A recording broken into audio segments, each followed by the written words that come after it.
శ్రీ విష్ణు రూపాయ నమ శివాయ. అందరికీ నమస్తే అండి. ఈరోజు వీడియోలో 16 సోమవారాల వ్రత విధానము ఎలా ఆచరించాలి, ఎప్పుడు ఆచరించాలి, ఈ వ్రత నియమాలు ఏమిటి అన్నీ కూడా పూర్తి వివరాలతో ఈరోజు వీడియో అయితే అందిస్తున్నానండి. వీడియోని మాత్రం స్కిప్ చేయకుండా చివరి వరకు చూసే ప్రయత్నం చేయండి. ఆ శివయ్య దయ వల్ల నేను ఈ 16 సోమవారాల వ్రతాన్ని 6 సార్లు అయితే చేసుకున్నానండి. చేసిన ప్రతిసారి కూడా అద్భుతమైనటువంటి ఫలితాలు అనేటివి ఉన్నాయి.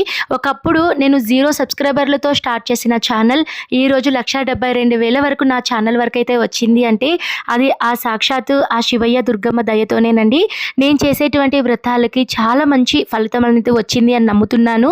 అసలు ఈ వ్రతాన్ని ఎలా ఆచరించాలండి అన్నీ కూడా క్లియర్గా నేను తెలియచేస్తానండి. మన పురాణాల ప్రకారం ఒకసారి పార్వతీదేవి పరమేశ్వరుని అడిగారట, భూలోకంలో చాలామంది కష్టాలు పడుతూ ఉంటారు కదా స్వామి, వాళ్ళు తక్కువ ప్రయత్నంలో ఎక్కువ ఫలితాన్ని పొందే ఏదైనా వ్రతం కానీ ఏదైనా మార్గం కానీ ఉంటే అది చెప్పండి అని ఆ సాక్షాత్తు ఆ పార్వతీదేవి పరమేశ్వరుని అడిగిందట. అప్పుడు పరమేశ్వరుడు షోడశ సోమవార వ్రతము అనే ఒక వ్రతం గురించి, ఇది మహాశక్తివంతమైనటువంటి వ్రతం అని పార్వతీదేవికి ఉపదేశించారు. ఈ వ్రత విధానం గురించి ఈ వ్రతం గురించి మనకి మార్కండేయ పురాణంలో అయితే మనకి చెప్పబడిందండి. అంతటి విశేషత ఉందండి ఈ వ్రతానికి. అసలు ఈ వ్రతాన్ని ఎప్పుడు ఆచరించాలండి, ఎప్పుడు చేయాలండి అంటే ఏదైనా సరే ఒక సోమవారం రోజు నుంచి ఈ వ్రతాన్ని అయితే ఆచరించాలండి. 16 సోమవారాల వ్రతం పేరులోనే ఉందండి. 16 సోమవారాలు మనము శివయ్యను ఆరాధించాలి. ఈ 16 సోమవారాలు అనేటివి మీరు ఎప్పుడైనా సరే అండి, ఏదైనా నార్మల్ డేస్లో ఏ సోమవారం రోజైనా స్టార్ట్ చేసుకోవచ్చు. ప్రత్యేకంగా ఆషాఢ మాసంలో మనకి చాతుర్మాస్య దీక్ష ఉంటుంది కదండి, ఈ ఆషాఢ మాసంలో కనుక స్టార్ట్ చేస్తే మనకి విశేషమైనటువంటి ఫలితాలు వస్తాయి అని మన శాస్త్రం అయితే చెప్తుందండి. ఎందుకండి అంత విశేషమైనటువంటి ఫలితాలంటే, మనకి 16 సోమవారాలు అంటే అట్లీస్ట్ మనకి 4 నెలల టైం అనేది పడుతుందండి. ఆషాఢం నుంచి మనకి కార్తీకం వరకు మనకి ఈ 4 నెలల కాలం అనేది ఉంటుంది. ఈ కార్తీక మాసంలో వచ్చే సోమవారాలకి ఎంతో విశేషత అనేది ఉంటుందండి. శ్రావణ మాసంలో సోమవారాలకి ఎంతో విశేషత అనేది ఉంటుంది. ఈ 4 నెలలు మనం పూజ చేస్తే ఎన్నో మనకి ఫలితాలు అనేటివి వస్తాయి. ఎంతో మంచి పుణ్యం అనేది జరుగుతుందండి. అందుకని ఈ టైంలో అయితే ఈ వ్రతాన్ని అయితే ఎక్కువగా ఆచరిస్తూ ఉంటారు. ఇప్పుడు కుదరలేదంటే నార్మల్ డేస్లో కూడా మీరు చేసుకోవచ్చండి. ఈ వ్రతము ఏమిస్తుందండి, ఈ పూజ చేయడం వల్ల ఎటువంటి ఫలితాలు కలుగుతాయండి అంటే, ఈ వ్రతం ఏమి ఇవ్వదండి, అన్నీ ఇస్తుంది. మీకు ఆర్థిక సమస్యల నుంచి గట్టెక్కిస్తుంది. వివాహం కాని వాళ్ళకి శీఘ్రంగా వివాహం అవుతుంది. అలానే మనం సాక్షాత్తు శివయ్య అమ్మవారికి ఇద్దరు సతీ సమేతంగా చేస్తున్నాం కాబట్టి ఎవరైనా భార్యాభర్తలు గొడవలు డివోర్స్ వరకు వెళ్ళిన వాళ్ళని కూడా ఈ పూజ చేయడం వల్ల వాళ్ళైతే దగ్గర అవుతారండి. కలిసి దంపతులుగా బాగుంటారు. అలానే ఆరోగ్య పరిస్థితి కూడా, ఎవరైనా అనారోగ్య ఇబ్బందుల్లో ఉన్న వాళ్ళు పూర్తిగా ఆరోగ్యవంతులు అవుతారండి. ఉద్యోగం లేని వాళ్ళకి ఉద్యోగం వస్తుంది. ఈ వ్రతం చేస్తే అఖండమైనటువంటి సౌభాగ్యం అనేది దీర్ఘ సుమంగళిగా ప్రతి స్త్రీ కూడా పుణ్యస్త్రీగా అయితే ఉంటారండి. ప్రతి ఒక్క కోరిక మీరు ఏ సంకల్పం అయితే తీసుకుంటారో ఖచ్చితంగా ఆ సంకల్పంకి అతి శీఘ్రంగా మీకు ఫలితం అనేది వస్తుందండి. ఈ వ్రతం ఆచరించడానికి ఖచ్చితంగా ఒక 7 నియమాలు అయితే ఉంటాయండి. ఈ 7 నియమాలను కూడా నేను చెప్తాను. ఖచ్చితంగా ప్రతి ఒక్కరూ కూడా వీడియోని స్కిప్ చేయకుండా చివరి వరకు వినండి. ముందుగా అయితే ఈ వ్రతం ఆచరించాలి అనుకున్న వాళ్ళు, మనం సోమవారం రోజు స్టార్ట్ చేస్తాం కదా అండి, ఆదివారం రోజు కూడా మనము బ్రహ్మచర్యం అనేది పాటించాలండి. ఎందుకంటే ఇది పవిత్రమైనటువంటి ఎంతో శక్తివంతమైనటువంటి వ్రతం కాబట్టి ఖచ్చితంగా ఈ నియమాలన్నిటివి పాటించాలి. డౌట్స్ వీడియో అనేది నేను ఆల్రెడీ మన ఛానల్లో పెట్టానండి. మళ్ళీ కూడా నేను ఈ వీక్లో ఒక వీడియో అనేది అప్లోడ్ చేస్తాను, తప్పకుండా చూడండి. మొదటి నియమం ఏంటంటే, సోమవారం రోజున తలస్నానం చేసుకొని ఇంటిని వాకిలిని మొత్తం శుభ్రం చేసుకొని ఇంట్లో క్లీన్ చేసుకునేటప్పుడు కొద్దిగా కళ్ళ ఉప్పుని కానీ కొద్దిగా పసుపుని కానీ వేసుకొని ఇల్లంతా శుభ్రం చేసుకోండి. ఇలా చేయడం వల్ల ఇంట్లో ఏదైనా నెగిటివ్ ఎనర్జీ ఉంటే పూర్తిగా పోతుంది. మీరు పూజా రూమ్లో కనుక ప్లేస్ కనుక ఉంటే అక్కడే పూజ అనేది చేసుకోండి. లేదు అంటే ఒక చిన్న పీఠం అనేది ఏర్పాటు చేసుకోండి. ఆ పీఠం మీద ఏదైనా ఒక వస్త్రం వేసుకొని కొద్దిగా బియ్యం వేసుకొని స్వామివారి ఫోటో, నాకు తెలిసి ఇప్పుడు ఉన్నటువంటి రోజుల్లో ప్రతి ఒక్కరి ఇంట్లో సాక్షాత్తు పరమశివుడు పార్వతీదేవి ఫోటో అయితే ఉంటుందండి. ఖచ్చితంగా ఉంటే పెట్టుకోండి. లేదు అనుకున్న వాళ్ళు దుర్గమ్మ ఫోటో, శివయ్య ఫోటో కానీ లేదా విగ్రహాలు ఉన్నా కూడా పెట్టుకొని చక్కగా పూజ చేసుకోండి. ఫోటోకి చక్కగా అలంకరణ అనేది చేసుకున్న తర్వాత దీపపు కుందులు ఇవన్నీ ఏర్పాటు చేసుకోవాలి. వీటన్నిటిని కూడా మనము ఏకహారతితో వెలిగించాలి. మీ ఇంటి ఆనవాయితీ ప్రకారం పూజా పీఠము, కలశం అనేది ఆనవాయితీ కనుక ఉంటే ఖచ్చితంగా కలశం అనేది పెట్టుకోండి. ఒకవేళ కలశం మాకు ఆనవాయితీ లేదండి అనుకున్న వాళ్ళు పర్లేదండి. ఒక పంచపాత్రను మీరు ఏర్పాటు చేసుకొని ఆ పంచపాత్రకే మీరు పసుపు కుంకుమ పెట్టుకొని నీళ్ళల్లో కొద్దిగా అక్షింతలు పుష్పం అనేది వేసుకోవాలండి. తర్వాత ఖచ్చితంగా ఈ పూజలో చేయవలసిన మరొక ముఖ్య నియమం ఏంటంటే పుట్టమట్టితో శివలింగం అనేది చేయాలండి. ఖచ్చితంగా పుట్టమట్టితోనే చేయాలా అండి అంటే మనకి శాస్త్రం ప్రకారం ఈ పూజని పుట్టమట్టితోనే చేయాలని అయితే ఉందండి.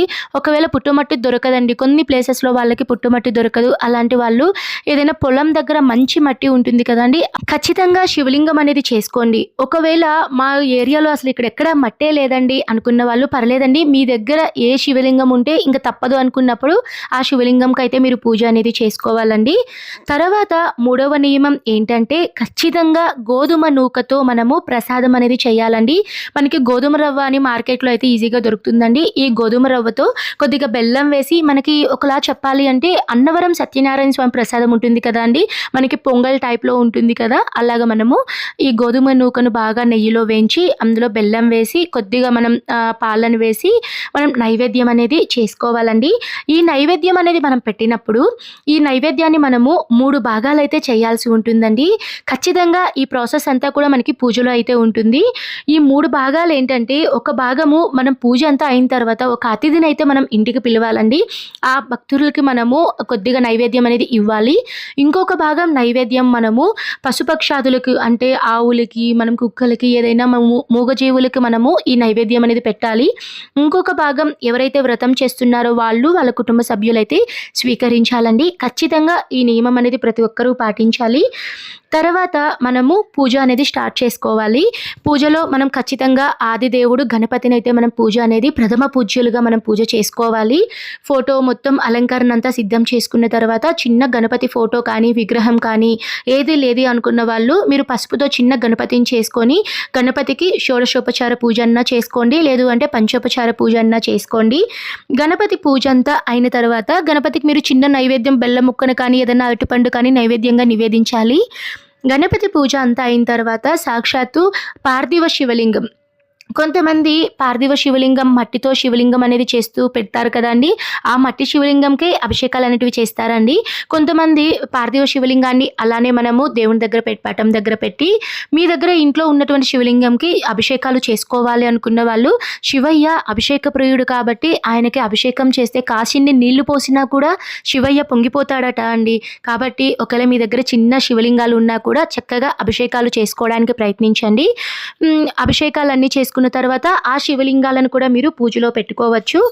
గణపతి పూజ అంతా అయిన తర్వాత మనము సాక్షాత్తు ఉమా పార్థివ శివలింగానికైతే మనము పూజ అనేది చేసుకోవాలి. షోడశోపచార పూజ.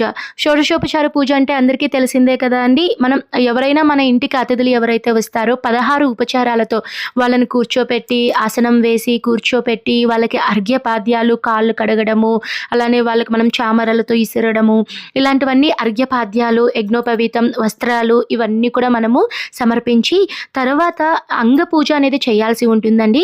అంగ పూజ చేసిన తర్వాత మీకు శివయ్యకు సంబంధించినటువంటి స్తోత్రాలు ఏ వచ్చినా, లింగాష్టకం కానీ బిల్వాష్టకం కానివ్వండి, లేదా మీకు ఇంకేవైనా మంత్రాలు పాటలు వచ్చినా కూడా అష్టోత్తరాలన్నీ పఠించాక కానీ లేదా అష్టోత్తరాలకు ముందు కానీ ఈ స్తోత్రాలన్నీ పఠించాలండి. తర్వాత సాక్షాత్తు ఆ పరమశివుడికి అలానే పార్వతీదేవికి మీరు పంచోపచార పూజ. పంచోపచార పూజ కూడా మనకి షోడశోపచార పూజల్లో ఒక భాగమేనండి. అమ్మవారికి మీరు దీప ధూప నైవేద్యాలు అనేటివి సమర్పించాలి. నైవేద్యం అయితే ఆల్రెడీ చెప్పాను కదా అండి, గోధుమ నుక్కుతో చేసిన నైవేద్యం అనేది ఖచ్చితంగా మీరు పూజలో అయితే పెట్టుకోవాలి. మీరు ఇంకేదన్నా సరే నైవేద్యం చేసుకోవాలి అనుకుంటే పులుసన్నం, దద్దోజనం ఇవన్నీ కూడా మీరు పూజలో పెట్టుకోవచ్చండి. అయితే ఇక్కడ ప్రతి ఒక్కరూ కూడా గుర్తుపెట్టుకోండి, మనం చేసేటువంటి నైవేద్యంలో ఈ రోజున ఉప్పు అనేది అస్సలు వాడకూడదు అని మన శాస్త్రం చెప్తుందండి. ఉప్పు వేయకుండా నైవేద్యాలు చేసుకోవాలి అని అయితే ఉంది. కాబట్టి ఈ ఒక్క విషయాన్ని కూడా ప్రతి ఒక్కరూ గుర్తుపెట్టుకోండి. అర్ఘ్యప్రదానం ఇవన్నీ అయిన తర్వాత మనకి పూజ అనేది అవుతుందండి. తర్వాత మరొక ముఖ్య నియమం ఏంటంటే మనము అర్ఘ్య ప్రదానం అనేది చేయాల్సి ఉంటుందండి. ఇప్పుడు మనం మంగళహారతి ఇవన్నీ ఇస్తాం కదా, ఇచ్చిన తర్వాత అర్ఘ్య ప్రదానం అంటే మనము ఇక్కడ 8 అర్ఘ్య ప్రదానాలు అనేటివి చేయాల్సి ఉంటుందండి. 8 ఎవరెవరికండి అంటే పరమశివుడికి 3 అర్ఘ్య ప్రదానాలు చేయాలి, పార్వతీదేవికి ఒక అర్ఘ్యము, అలానే గణపతికి ఒక అర్ఘ్యము, తర్వాత కుమారస్వామికి ఒక అర్ఘ్యము, నందికి ఒక అర్ఘ్యము, చండికి ఒక అర్ఘ్యం. ఇలా మనము వీళ్ళందరికీ 8 సార్లు అర్ఘ్య ప్రదానం అనేది చేయాలండి.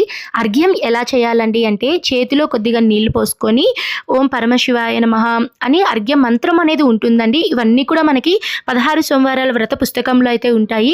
ఆ అర్ఘ్య ప్రదాన మంత్రాలు అనేటివి ఖచ్చితంగా చదువుకుంటూ మీరు నీళ్లను ఏదైనా ఒక పళ్ళెంలోకి వదలాలండి, లేదంటే కింద ఏదైనా ఒక చెట్టును పెట్టుకొని ఆ చెట్టులోకైనా సరే మీరు ఆ నీళ్లను వదలొచ్చు. ఇలా మీరు అర్ఘ్య ప్రదానం అనేది చేయాల్సి ఉంటుందండి. ఇక్కడితో 5 నియమాలు అయితే అయ్యాయి. 6వ నియమం ఏంటంటే ఇది కూడా చాలా ముఖ్యమైనటువంటి నియమం అండి. వ్రతకథలు. 16 సోమవారాల వ్రతకథలు మనకి 5 వ్రతకథలు అయితే ఉంటాయండి. ఈ 5 వ్రతకథలు అసలు పరమశివుడు పార్వతీదేవికి ఏ సందర్భంలో ఈ వ్రతం గురించి వివరించారు అని, అలానే మనం కొంతమంది రాజ్యాలు పోగొట్టుకున్న వాళ్ళు రాజులకి సాక్షాత్తు ఈ వ్రతం చేసిన తర్వాత రాజ్యాలు తిరిగి రావడము, అలా మనకి మొత్తం ఒక 5 వ్రతకథలు అయితే ఉంటాయండి. ఖచ్చితంగా వ్రతకథలు అనేటివి చదవాల్సి ఉంటుంది. చదవలేని వాళ్ళు విన్నా కూడా పర్లేదండి, మంచిదే. మన ఛానల్లో వ్రతకథలు వీడియో అయితే ఉందండి, అది కూడా మీరు ఆడియో పెట్టుకొని పూజ అంతా అయిన తర్వాత వినండి, చాలా మంచిది. ఇంతటితో మనకి 6 నియమాలు అయితే అయ్యాయండి. చివరి నియమం అంటే 7వ నియమం, మనము పూజ అంతా అయిన తర్వాత ఒక అతిథిని పిలవాలండి. బ్రాహ్మణులు కానివ్వండి, లేదా ఏదైనా ఒక మంచి వ్యక్తి, పూజలు బాగా చేసేవాళ్ళు కానివ్వండి, లేదా ఎవరైనా సరే అండి, అమ్మాయిలు కానీ అబ్బాయిలు కానీ ముసలి వాళ్ళు కానివ్వండి, ఎవరైనా సరే వాళ్ళని సాక్షాత్తు మనము ఆ పరమశివులుగా భావించి వాళ్ళని ఇంటికి పిలిచి వాళ్ళకి మనము అతిథి సత్కారాలు చేసి వాళ్ళకి పసుపు కుంకుమ పెట్టి వాళ్ళ పాదాలు కడిగి మనము వాయనం అనేది ఖచ్చితంగా ఇవ్వాల్సి ఉంటుందండి. వాయనం అంటే ఏంటి అంటే తమలపాకులు, వక్కలు, అరటి పండ్లు, మీ స్తోమతకి తగ్గట్లు మీరు జాకెట్ కానీ లేదా చీరను కానీ, కొంతమంది నిండు తాంబూలం కూడా ఇస్తూ ఉంటారండి, అలా కూడా మీరు వాయనం అనేది ఇవ్వచ్చు.